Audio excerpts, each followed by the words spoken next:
कहते हैं कि अवसर और सूर्य उदय में एक ही समानता है।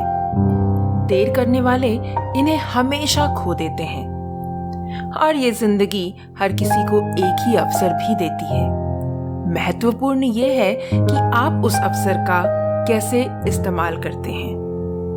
The taste of India podcast, जिसका सार विभिन्नता में एकता है, जहां भारत की सांस्कृतिक विभिन्नता को हम स्वादिष्ट व्यंजनों के माध्यम से एक सूत्र में बांधेंगे। इस कुकरी शो से अब आप बिना कंप्यूटर या बिना किताब छुए फोन के माध्यम से अपने ही किचन में इन स्वादिष्ट रेसिपीज को सुनते हुए बना सकते हैं। इन रेसिपीज को आप हमारे वेबसाइट thetasteofindia.com पर भी पढ़ सकते हैं। नमस्कार, the taste of India podcast के इस नए एपिसोड में मैं पूजा और मैं दिलीप आप सबका हार्दिक स्वागत करते हैं। पहाड़ी क्षेत्र में नदी किनारे एक छोटा सा गांव बसा हुआ था। उस गांव के लोग बहुत धार्मिक प्रवृत्ति के थे।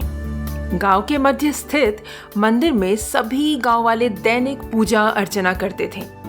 उस मंदिर की देखभाल की जिम्मेदारी वहां के एक पुजारी पर थी, जो मंदिर परिसर में ही निवास करते थे। वो सुबह से लेकर रात तक ईश्वर की अर्चना में लीन रहते थे। एक दिन गांव पर प्रकृति का कहर मूसलाधार बारिश के रूप में टूटा, जिससे गांव की नदी में बाढ़ आ गया। बाढ़ का पानी जब गांव में प्रवेश करने लगा तो गांव के लोग घर छोड़कर सुरक्षित स्थान पर जाने की तैयारी करने लगे। तभी एक व्यक्ति को गांव छोड़कर जाने के पहले मंदिर के पुजारी का ध्यान आया और वो भागता हुआ मंदिर पहुंचा।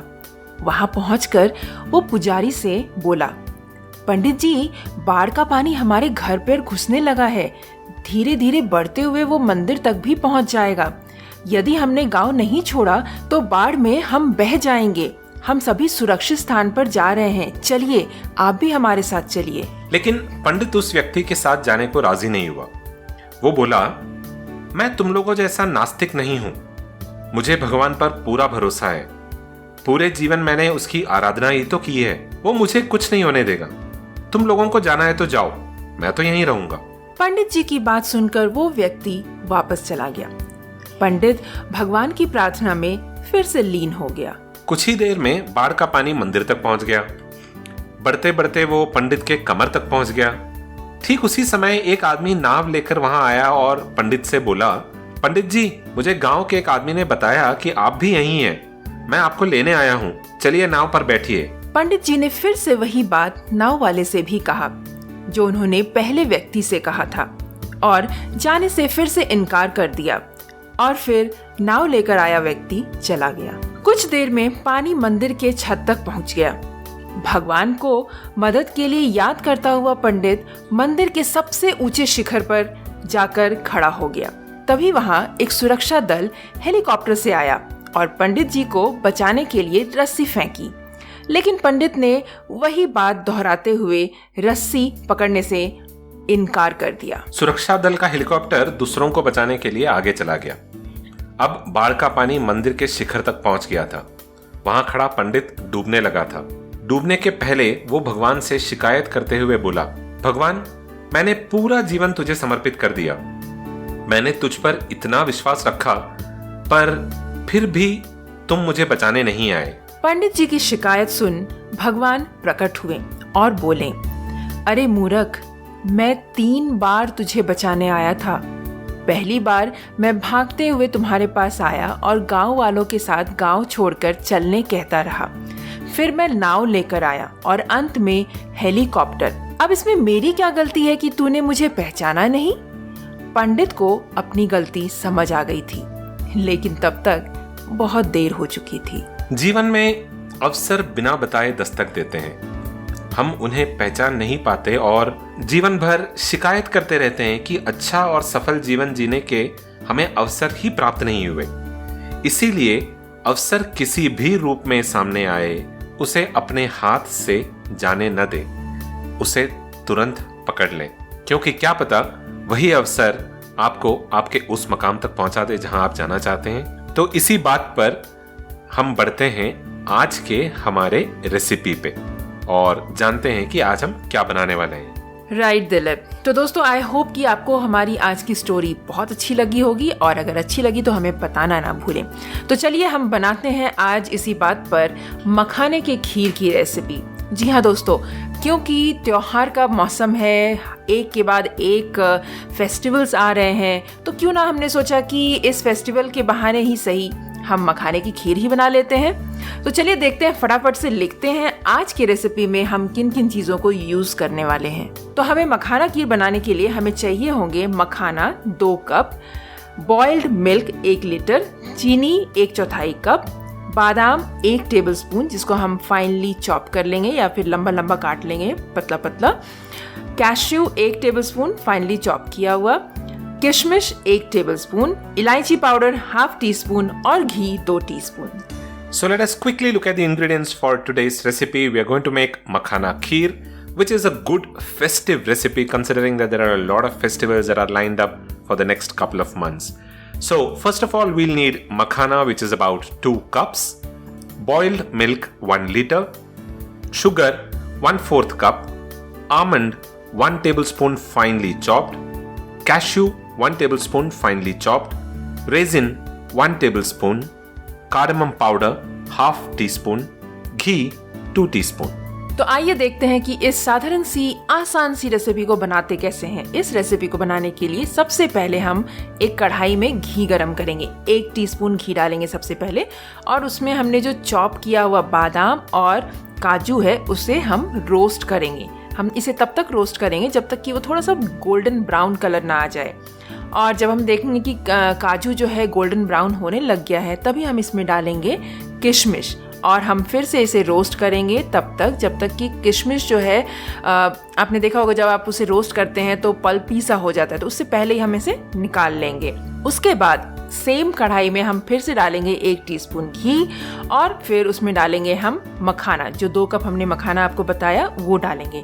वो डालने के बाद हमें उसे तकरीबन 2 से 3 मिनट तक हम रोस्ट करेंगे, और रोस्ट करने के बाद इसे एक प्लेट में निकाल कर साइड रखें।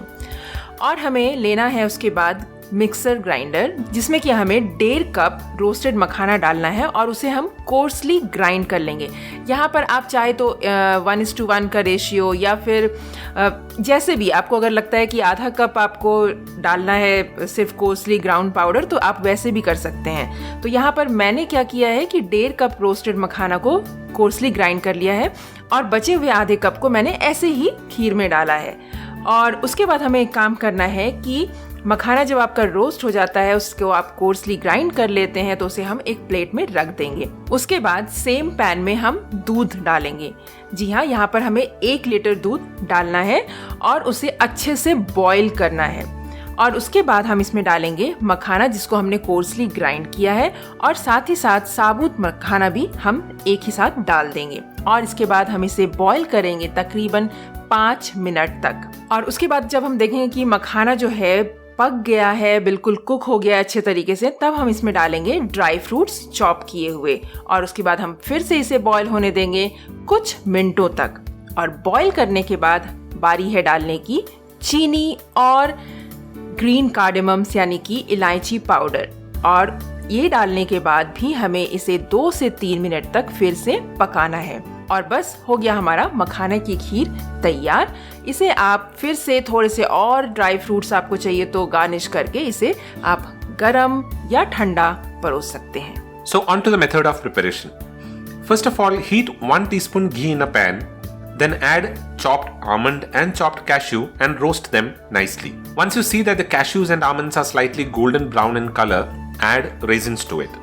Then roast everything together, and when you see the raisins are slightly getting pulpy, turn off the flame and take it out in a plate and set it aside. Then take a pan and add 1 teaspoon ghee. Then add 2 cups of makhana and roast them for about 2 to 3 minutes and set it aside. Now out of this 2 cup of makhana, take about 1.5 cup of roasted makhana in a grinder jar and coarsely grind it and set it aside. Now how much of this makhana is it that you want to grind entirely depends upon you. We've taken 1.5 cup. You can use 1 cup, or if you want lesser ground makhana, then you can only use about 1/2 cup as well. The remaining 1/2 cup of makhana we are going to keep as whole in our case. Now In the same pan, add about 1 liter of milk and the whole roasted makhana. Let it boil for about 5 minutes and then add the coarsely ground makhana to it. Let it boil and cook until it is done. Once done, add dry fruits and let it boil for a few more minutes. Then add sugar and green cardamom and cook for another 2 to 3 minutes. Garnish with some more dry fruits and serve hot or cold.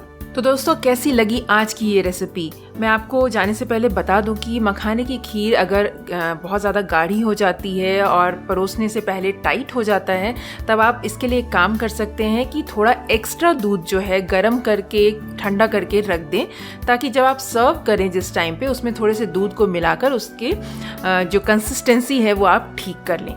और दूसरी बात ये कि चीनी की मात्रा आप इसमें कम या ज़्यादा अपने स्वाद अनुसार कर सकते हैं। Okay, so I hope that you enjoyed this recipe and today's story. I think that is all that we have for this episode, right, Pooja?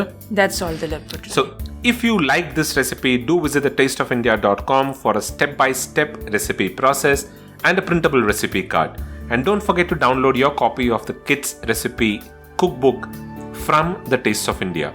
The Kids Recipe Cookbook is now available on sale on Amazon. If you're looking for some very tasty recipes for your fussy eaters, don't forget to visit Amazon and get your copy of the Kids Recipe Cookbook from Amazon. That is all that we have for this episode. The Taste of India podcast is available on all major platforms, including Hubhopper, Google Podcasts, Apple Podcasts, JioSaavn, Spotify, Carvaan 2.0, and now you can listen to the Taste of India podcast on the OTT platform Epic on your television sets as well. So don't forget to check out the Taste of India podcast and subscribe to it so that you stay updated with the latest episodes that we come out with. That is all that we have for this episode. Do visit thetasteofindia.com for all the show notes and the resources. We'll be back again the next week with another interesting story and a very tasty recipe. Until then, keep listening to the Taste of India podcast. This is goodbye from Dilip. And goodbye from Pooja. You all have a wonderful rest of the week.